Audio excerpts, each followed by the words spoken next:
안녕하십니까. 세강병원 내과 전문의 권효진입니다. 오늘은 지속되는 기침, 그 원인과 검사, 치료에 대해 말씀드리겠습니다. 기침이 8주 이상 지속된다면 단순 감기로 보기 어렵습니다.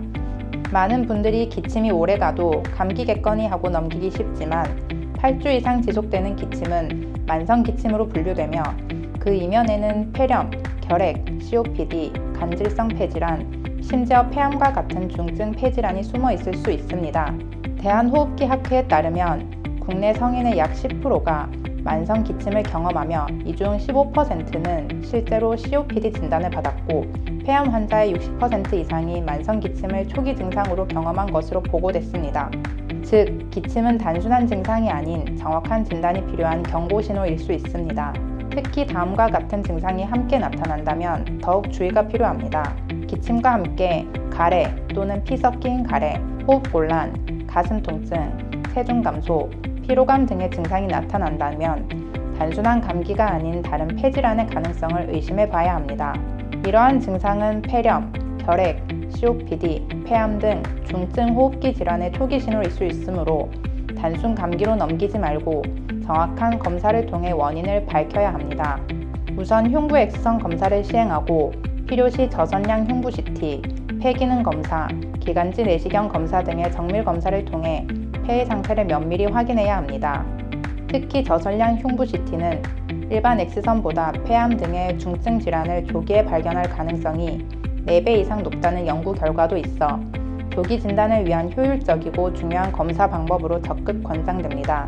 기침의 원인에 따라 치료법도 달라집니다.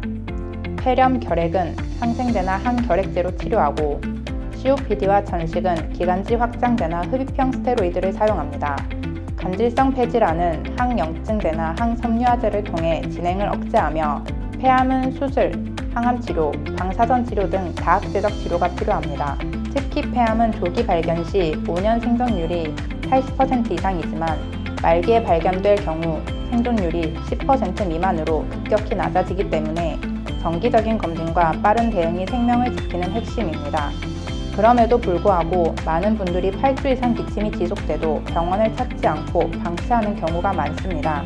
기침이 장기화된다면 반드시 전문의의 진료를 통해 정확한 원인을 확인하고 필요한 검사를 받아야 합니다. 또한 폐질환 예방과 관리를 위해 생활습관 개선도 매우 중요합니다. 무엇보다 금연은 폐 건강을 지키는 가장 중요한 첫걸음입니다.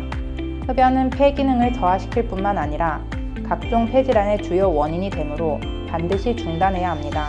아울러 미세먼지와 같은 환경적 유해 요인에 노출되지 않도록 외출 시 마스크 착용, 실내 공기질 관리 등도 꾸준히 실천해 주시기 바랍니다. 한편 만성 기침은 폐질환 외에도 알레르기 비염, 위식도 역류 질환, 만성 기관지염 등 다른 질환과 연관되어 있을 수 있습니다. 기침 외에 코막힘, 속쓰림 등의 증상이 동반된다면 이들 질환에 대한 평가와 치료도 함께 고려해야 합니다. 기침은 단순한 증상이 아닙니다. 조기 진단과 적절한 치료가 폐 건강과 생명을 지키는 지름길입니다. 기침이 계속된다면 가볍게 넘기지 마시고 꼭 병원을 방문해 주세요. 감사합니다.